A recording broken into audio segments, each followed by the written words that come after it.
Welcome to Tales from the Tarot podcast, where you can learn about the tarot not from a book, but from people's lives. I'm your host, Tara, and I invite you to join me and my guests as we break down the human experience through story, myth, and archetypes.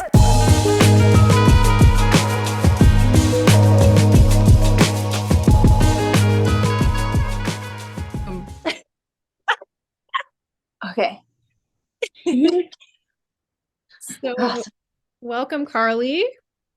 Thank you. So, today we're going to talk about one of the more complex, difficult tarot cards, the Tower. And I'll just give a brief overview of what the Tower means for anybody who's new to the tarot. It shows a tower with people flying out of it, basically, and it's a catastrophe. Everything is kind of being demolished. So it's really about becoming set free from imprisonment, so that the tower is supposed to represent like a prison that we kind of create ourselves in our mind. You could call it the ego or just the life you build. And then the tower represents the kind of shock that comes when that life maybe falls apart. So, and I'm sure there's so much more to it than just that. But Carly, you chose the tower to talk about today. And you know what's crazy is you're the only person besides my mom is the only other person who loves the tower card that I know. Usually people are not crazy about that card, but my mom like wanted to get it printed on a t-shirt. Really? But I'm curious, so what draws you to it? Why did you choose the tower? So my whole life basically I owe to a tower moment. Like my whole life that I have now um is basically thanks to a huge tower moment Yeah. in my, first year of college or whatever it was. Yeah, first year, second year of college was like this huge moment of my old life was not working anymore and I felt like I had nothing and I had to rebuild and here I am now. So that's kind of why I chose it and why I have a different feeling about it than everybody else. So if you could, can you give any more detail about what that tower moment was, or like what it looked like? Or Yeah, definitely.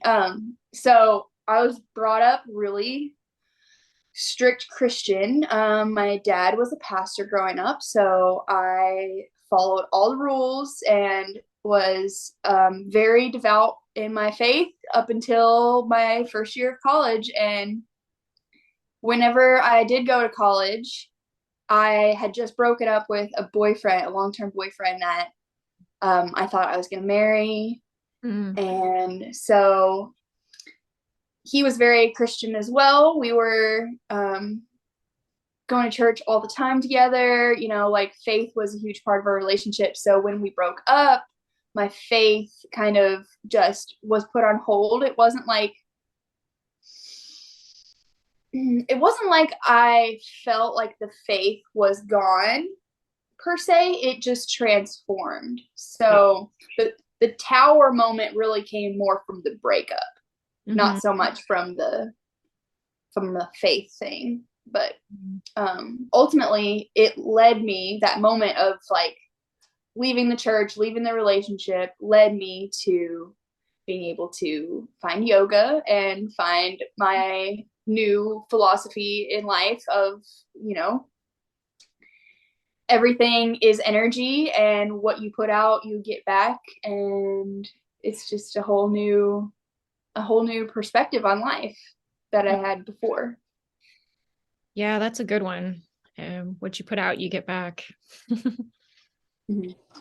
So what do you think that the tower would be as an archetype?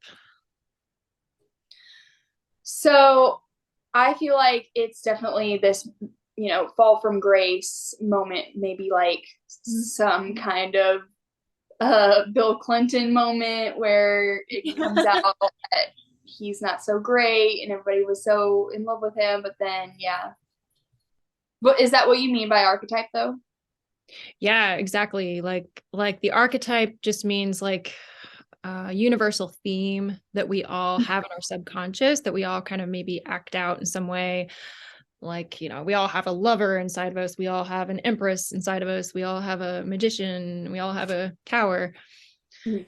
Um, but I like what you said about fall from grace because there is actually a crown on the card, and it's like, it shows us that royal figure losing their crown. So yeah. Mm-hmm. I guess for me, like in my tower moment, that crown was like my religion, and realizing that the God that I thought was everything, and like the whole, not just the God, but like the life that I thought was everything, that I thought was perfect, totally just fell out from under me, and the crown just like got knocked off of his head, and I had to like pick it back up and figure out where I was going to place that crown, like Mm. who it was going to be placed on next, because I had given it outside of myself too much, like I had placed it too much. I had placed too much of my value and worth on those outside things. Hmm. That's an interesting point because the tower is also depicted as a temple, like our temple that we go to be devoted to. Some tarot readers will actually read it as the body temple as well. And then you get all kinds of themes with it. Oh my gosh, like some people even read it as ejaculation and the phallus, the phallic, Yeah, yeah. and this that explosion, that release, that orgasmic release. It's almost like uncontrollable, or reactionary perhaps, but it's interesting, yeah, like how you could read this card as a temple and what that would mean. Kind of like letting the false temple fall apart so that you can find the real temple. Mm-hmm. Yeah, wow. That's not always easy to figure that out, but It made me think of something, and at that point in my life was when I started to like get my dreadlocks, right? So I was still like not I was still Christian, but I wasn't, you know what I mean? uh-huh. So I based dreadlocks off of Samson. And if you know the story of Samson, he makes a temple fall down with his strength. And Oh, his dreadlocks are where his strength comes down. He's like chained to these two pillars, and he pushes so hard that the temple whole thing comes coming down. So you just saying that about the temple, and then like, yeah, that was my train of thought just there. interesting. Yeah. What about movies or like pop culture? Does anything come to mind? Bill Cosby and Kevin Spacey, because those are like two that really, it's hard for me to even still hate them, because they are part of my life and my childhood and memories. Part of our upbringing of movies. Yeah. So it's like, yeah, we know that happened and we're holding them accountable, but what do we do with that other feeling that we used to have? Yeah. Because that there is that to deal with in those moments of the tower. It's like I'm still feeling like I'm dealing with that in my life. Like, what do I do with those feelings of grief after losing that whole old life? Like, Yes. That's such a good thing to bring up about the tower, the grief part. because then you're having to rebuild while you're processing that grief.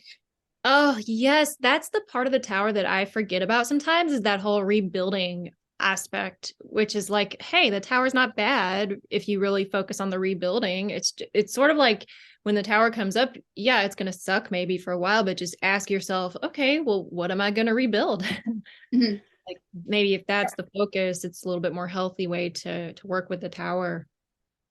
And that's what you said earlier, like the pent up energy, the stagnant energy that is like finally released, like that's not a bad thing. Yeah, it's freeing, it's liberating.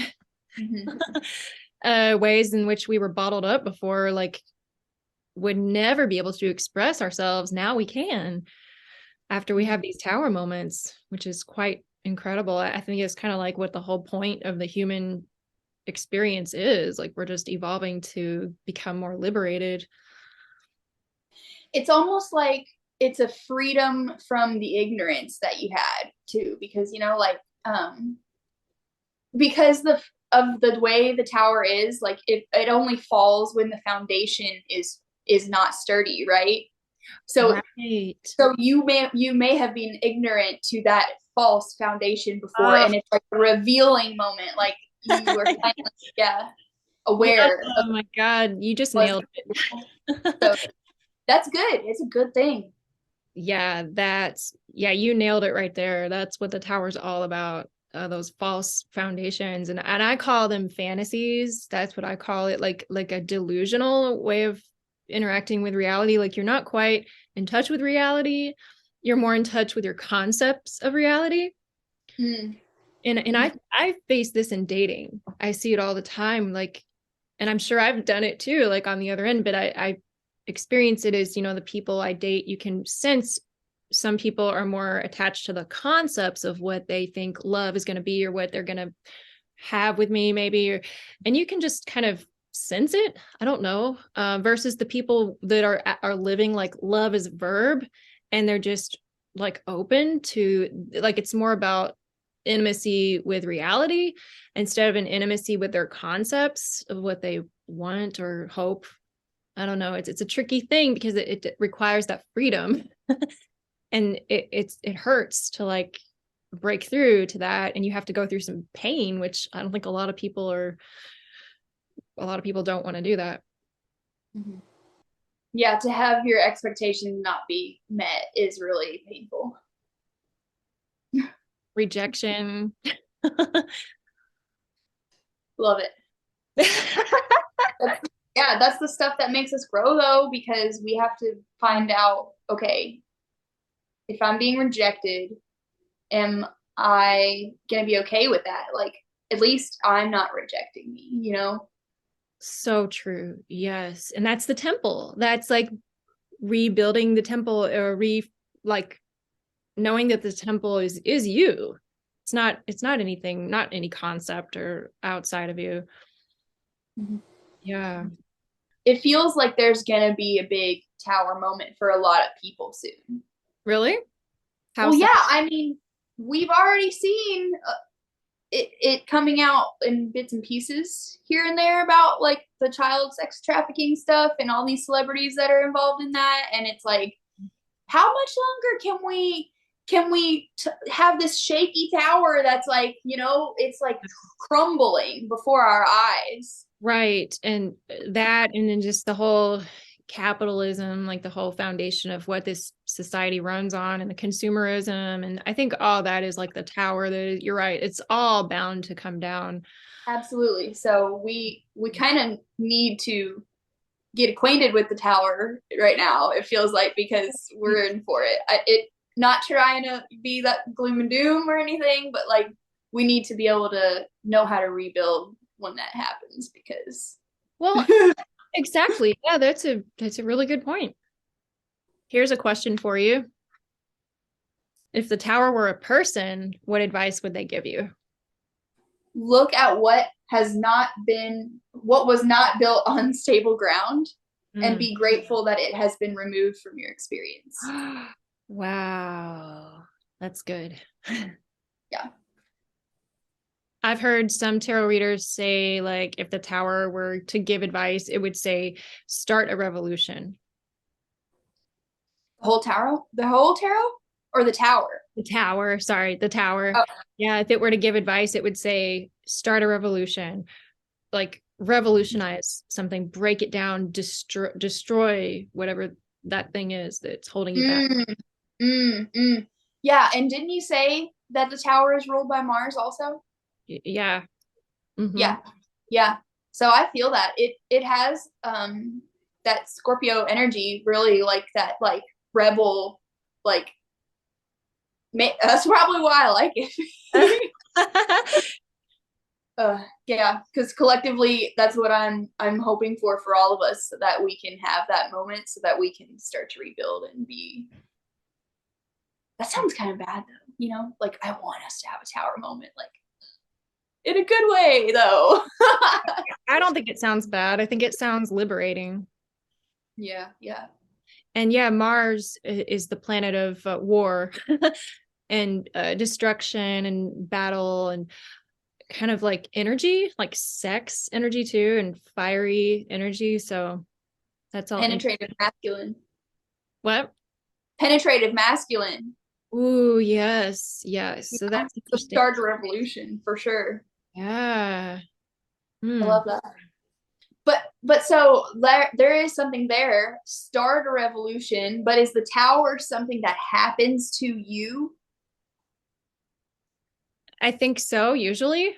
Yeah, but I guess it could be read both ways, depending on like the question, how you frame the question when you pull a card. But I think as a moment or as an archetype, yeah, I mean, we usually think of it as a shock that comes, like some kind of shock or a breakdown of the ego, like a deconstructing of who we think we are.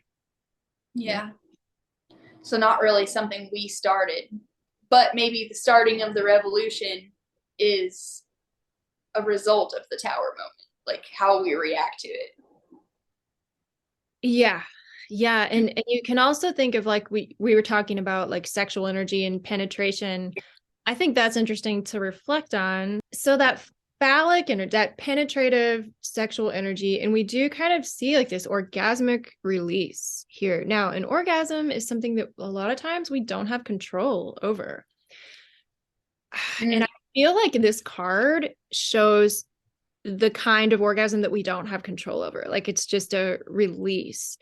I mean, I feel like that's just what happens when we are resisting, you know, like if we have anywhere that we're resisting in life, something will happen normally. The bubble's going to burst somehow. Yeah. And so that's another good thing that it does is it eliminates our resistance, or it kind of leaves us in a point where we can't resist anymore because it's happening to us. Yes, that is again, you nailed it there. And when we're not resisting, we're back in the flow of alignment with what is our highest good. Versus when we were resisting, maybe we were missing that, like we weren't letting love in as much and all the good things that want to come to us. Mm-hmm. Mm-hmm. Like a reset button.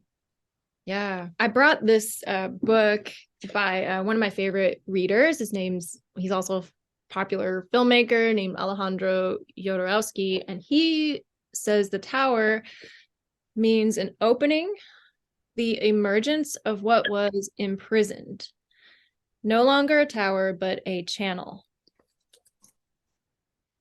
Mm. Can you read that again? Yeah, sure. Opening, the emergence of what was imprisoned. No longer a tower, but a channel. That's awesome.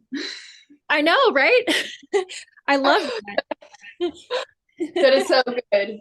Yeah, I love that. Some other key words he brings up for the tower are temple, construction, joy, overflowing, shock, expression, celebration, dancing, to uncork, opening, moving house, and exploding.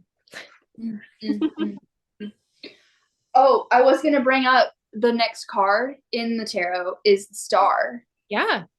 Uh-huh. So, like, you know, they say that you are supposed to move through the major arcana in order. That's kind of like a story Mm-hmm. of the soul's evolution. So, really, we get to be after the tower happens. Like when we rebuild, we get to have a star moment. Like, Mm-hmm. and that's amazing. So Yeah. it like when I put that in my caption about hope, um, how that means hope. That card means hope eventually, you know, maybe not in this exact moment, not in the moment of the tower Not exactly, but tower moment, but after, yeah.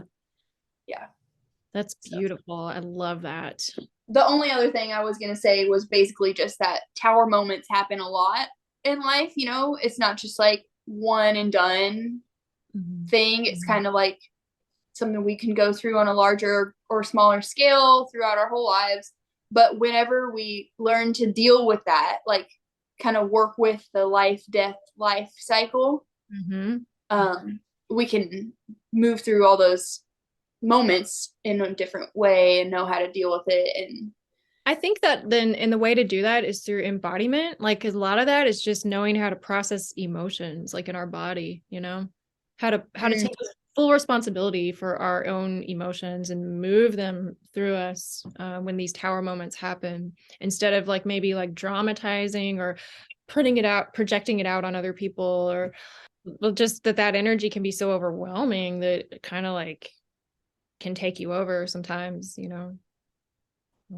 exactly. And I feel like for me in that big moment when I was young, I was so young and so unable to really process that I did a lot of numbing more than I should have to deal with it.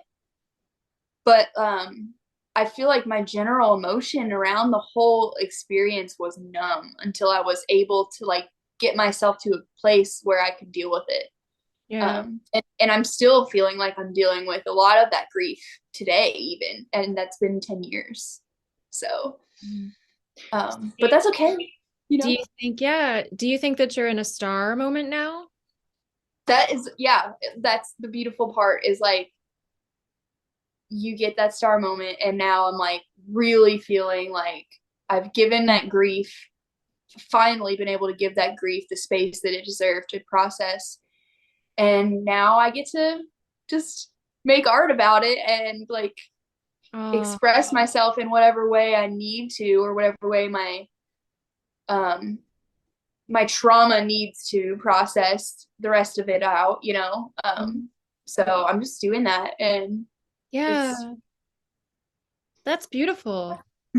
it was it was kind of beautiful how I didn't feel like I had to make much effort after I just surrendered to Mhm. what was happening, Mhm. because I did resist, you know, I resisted and fought for my old life Yeah. for way too long, actually. And that kept me from moving into that star moment. Little did I know, you know, I didn't know that until looking back, but Mm. the ego doesn't want to let go of the old life. So I can't really blame it for trying. It didn't, yeah, didn't want to give it up. Yeah, it's interesting. I feel like tower moments can also be kind of miniature or like smaller. Like you have the really big ones where it affects you for like the next year or 2 years or whatever, and you're rebuilding those that whole time. And then you have like smaller ones where it like fucks with you for like maybe a week or a few days, and you just feel like, oh my God, like you can't sleep, or you have a really big emotional processing. So yeah, it's interesting how we are always throughout life just kind of having these moments. Mm-hmm. Hmm. But yeah, like I said, the big ones help to deal with the little ones for sure. The little ones don't seem like Yeah. anything after you dealt with the big ones. Ah, yes. I think the hardest tower moments for me have always been like intense rejections Mm. from like unavailable men usually. And, like some kind of fantasy I was building around that person, or like I had high hopes or like expectations, or and just completely like not anywhere near what I was making up in my mind. I was just so dissociated from reality that it took kind of like a little kick in the head or something to like reality check. And then yeah, that's how it's been for me. Mm. But it's like, you know, did the person who you were creating a fantasy about give you that stable foundation for you to build that fantasy on? They didn't give me anything. That's That why it came crumbling down, because it didn't have a foundation. that was an inside job, all in this little imagination here.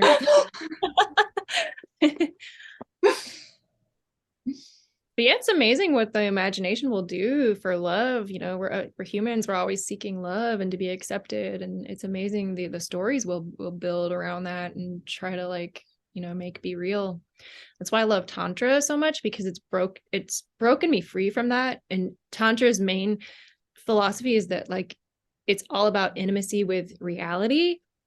And like I think most of us are walking around trying to get intimacy with our concepts of reality, like our expectations or like our projections, and Tantra just like strips you of all that. Like that's why I feel like the Tower is such a tantric card too, even though it's like a reactionary orgasm, which is not very tantric. But that's part of it though, is like just being in the fire, being in the alchemy, Hmm. and that's the Mars energies, that alchemy, that destruction, and that fire, that like, man, like when you get close to that and you actually live closer to that, yeah, you can really alchemize, like you said, more quickly. After you have the big Tower moments, then you can start to kind of do that more. When you just said that, the fire, the alchemy, it made me think about how Mauna Loa on Big Island in Hawaii is erupting right now. Ooh. And there's so many emotions that come up with that fire that is literally destroying everything in its path. Yeah. But it is birth, we know that it will birth something else new after it's all said and done and the fires subside. Like there will be new black sand beaches or whatever it is that is created, new lava tunnels, like but when it happens, when it first starts happening and it erupts, it brings up so many different emotions.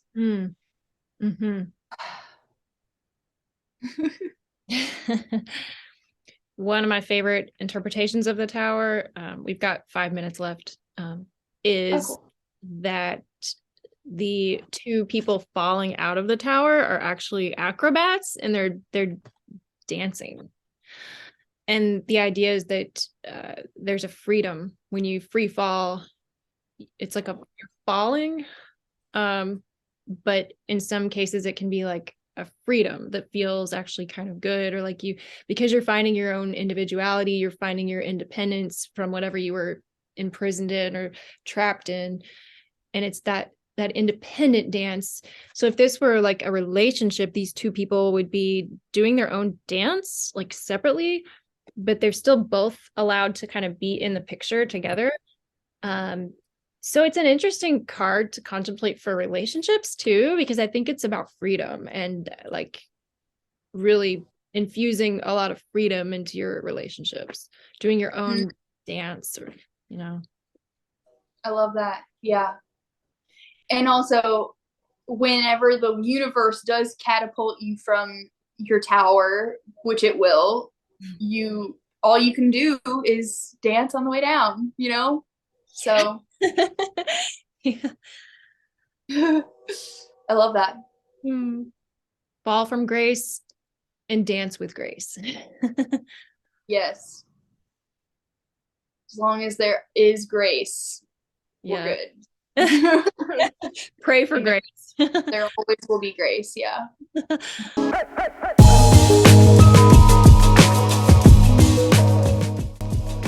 Thank you so much for listening.